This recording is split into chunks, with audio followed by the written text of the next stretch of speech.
Bonjour à tous et bienvenue sur ma chaîne. Aujourd'hui, je partage avec vous la recette de ce bon pain avec une recette de lentilles, rien de plus simple. Et puis avec l'arrivée du froid, c'est vraiment des recettes faciles à réaliser, rapides, surtout si vous avez une cocotte comme moi. Et tout le monde se régale, ça tient chaud et puis surtout c'est très économique. En tout cas, en ce qui me concerne, j'adore ce genre de plat où on a du pain pour saucer et surtout aussi j'aime beaucoup les lentilles. Donc là, moi j'ai préparé une bonne marmite de lentilles, une bonne cocotte de lentilles avec des carottes, des pommes de terre et du poulet. Bien sûr, vous pouvez préparer vos lentilles avec de la viande. On préfère plutôt du poulet, mais bon, après, je varie, ça dépend des jours, ça dépend des envies et ça dépend de ce que j'ai à la maison. Mais avec ce pain chaud qui vient juste d'être cuit et avec une pincée de poivre, c'est vraiment super délicieux. Donc, j'espère que vous allez essayer cette recette. Alors moi je commence toujours par mon pain. Donc là j'ai mis 280 grammes d'eau tiède. Alors l'eau il faut ajuster en fonction de vos farines, de votre semoule. J'ai mis de côté 40 grammes d'eau tiède. Donc je répète, 280 grammes dans le bol et 40 grammes à part dans un petit pot. J'ai rajouté 200 grammes de farine et 300 grammes de semoule extra fine ou de semouline, 10 grammes de sel et ensuite, je vais rajouter 10 grammes de levure dans le petit pot que je vous ai montré. Donc là, je prends mes 10 grammes de levure sèche. Vous pouvez utiliser de la fraîche, mais là, en l'occurrence, j'utilise de la sèche. J'ai un paquet. J'ai mis aussi une cuillère à café vous ne l'avez pas vu, mais dans le petit pot avec l'eau et la levure, j'ai rajouté une petite cuillère à café de sucre pour faciliter l'activation de la levure. Donc là, j'ai mis de côté ma farine à pétrir, donc environ 10-15 minutes. Et de l'autre côté, donc là, dans mon bol, j'ai pris 2 oignons moyens que j'ai coupés donc avec la machine que j'ai hachée. Moi, j'aime pas trop utiliser le robot électrique parce que ça sort beaucoup d'eau. Et donc là, je préfère soit couper au couteau ou utiliser cette machine manuelle plutôt qu'un robot. Donc je mixe l'oignon, je mets de côté et je vais voir un petit peu ce que ça donne au niveau de ma pâte. Donc là, je récupère ma pâte, ma levure, elle a été activée. Je rajoute donc la levure à ma pâte et je laisse tourner à nouveau 5 minutes. Si vous utilisez un robot manuel, mettez 10-15 minutes. Il faut vraiment que la pâte soit lisse. N'oubliez pas qu'on a mis de la farine et de la semouline. C'est pas que de la farine toute seule. Donc là, je vais remettre à nouveau à pétrir 5 minutes comme je vous l'ai dit et je vais m'occuper à nouveau de mes lentilles. Donc tranquillement, je vais préparer ma sauce. Donc là, je mets un bon filet d'huile dans le fond de ma cocotte, mais vous pouvez utiliser une marmite, il n'y a pas de souci. Je rajoute l'oignon, le sel. Je vais rajouter également le poulet. Donc les cuisses de poulet, hein, ou si vous avez mis de la viande, vous rajoutez de la viande. Je mets un peu de gingembre. Par la suite, je mettrai du poivre et du cumin, mais pas tout de suite. Je rajoute aussi une bonne cuillère à soupe de concentré de tomate. En parallèle, j'ai fait bouillir de l'eau chaude pour tremper mes lentilles. Moi, j'aime pas trop mettre mes lentilles directement. Donc vous voyez la marque de lentilles que j'utilise. Malheureusement, j'en avais pas beaucoup, donc du coup, j'en ai rajouté d'une autre marque et j'ai eu un souci au niveau de la cuisson. Donc ne faites pas comme moi, ne mélangez pas deux sortes de lentilles. Donc là, je reviens à ma cocotte. Comme je vous ai dit, j'ai mis l'oignon, les pilons de poulet, la cuillère de tomate concentrée, le sel, un petit peu de gingembre et je vais bien suer, je vais bien faire attention et petit à petit je vais rajouter de l'eau mais pas beaucoup d'eau, juste histoire que l'oignon ne crame pas. Donc ici, il s'agit de bien faire cuire le concentré de tomate pour pas que la sauce soit acide. Donc je vais veiller vraiment tout en rajoutant une cuillère à soupe de café par-ci, d'eau, pardon, une cuillère à café d'eau par-ci par-là pour bien décoller l'oignon de ma cocotte pour pas que ça crame. Je rajoute une tige, une feuille de céleri et la tige, je la coupe en tout petits dés. Donc le céleri et les lentilles, le céleri, le cumin, les lentilles, ça fait vraiment un mélange, j'adore, je kiffe. Donc là, vous voyez la branche de céleri, je l'ai découpée en tout petits dés et je l'ai rajouté et je vais donc avec une spatule en bois, je vais bien mélanger, je vais bien cuire tout ça. Encore une fois, pour le moment, j'ai pas mis de cumin, j'ai pas mis de poivre noir, simplement pour éviter que mes épices ne crament. Et je vais rincer le bol où j'ai haché mes oignons pour remettre un tout petit peu d'eau. et laisser cuire tranquillement. Ensuite, je vais rajouter du coulis de tomate, mais bon, ça, vous le verrez ensuite dans la vidéo, dans le reste de la vidéo. Donc, comme vous l'avez compris, je jongle entre mon pain et mes lentilles. Comme ça, je prépare tout en même temps. Donc, comme vous pouvez le voir, j'ai mouillé un tout petit peu et j'ai décroché les sucres pour pas que ça colle. Je fais ça petit à petit et une fois que j'ai vu que ma tomate, mon concentré de tomate est bien cuit, là, je vais rajouter mon coulis de tomate et je vais bien mouiller. Et donc pour que la sauce, pour que vous ayez vraiment une sauce épaisse et concentrée sans acidité. Donc là, je rajoute le coulis de tomate.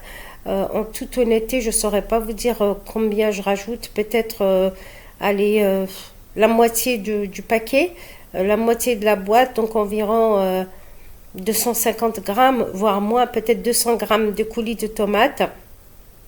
Donc là, je laisse cuire aussi bien. Le secret des bonnes sauces, c'est laisser cuire votre tomate ou votre coulis de tomate avant de mouiller avec de l'eau. Si vous laissez bien cuire, vous n'aurez pas d'acidité.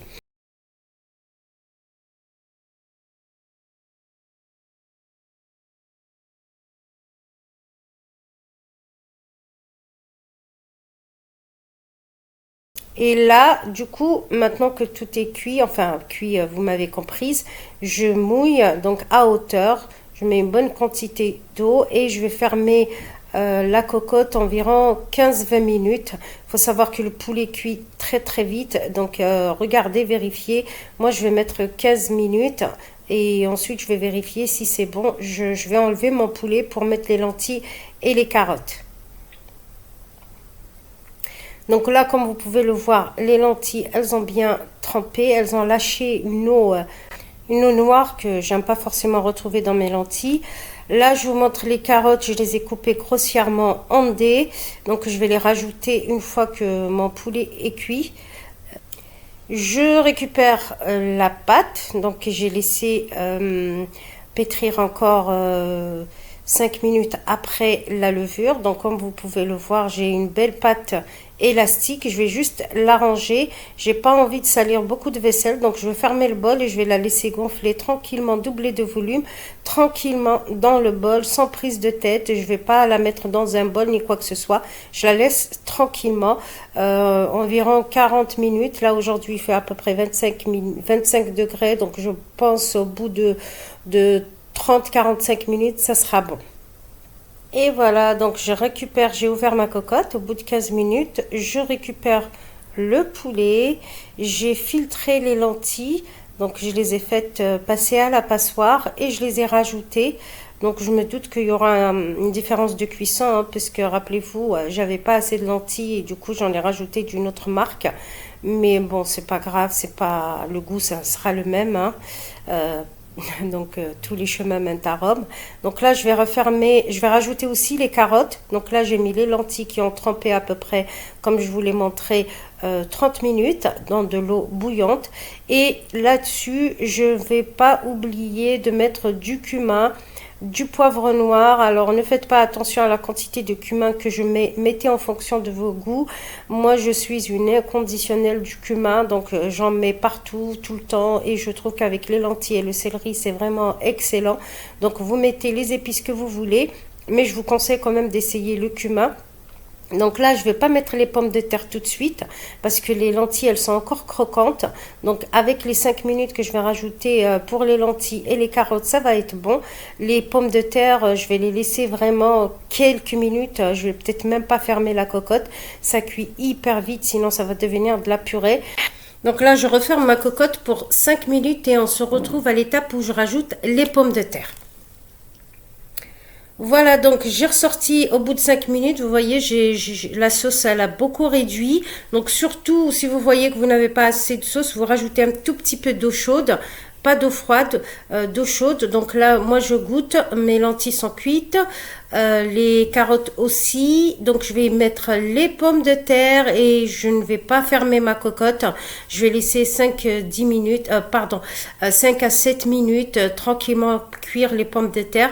Voilà, à petit feu. Je leur laisse le temps. Si vous êtes pressé, vous refermez votre cocotte pendant 5 minutes pour les pommes de terre également. Et voilà. Donc, essayez de voir un petit peu les temps de cuisson des lentilles pour bien homogénéiser le tout.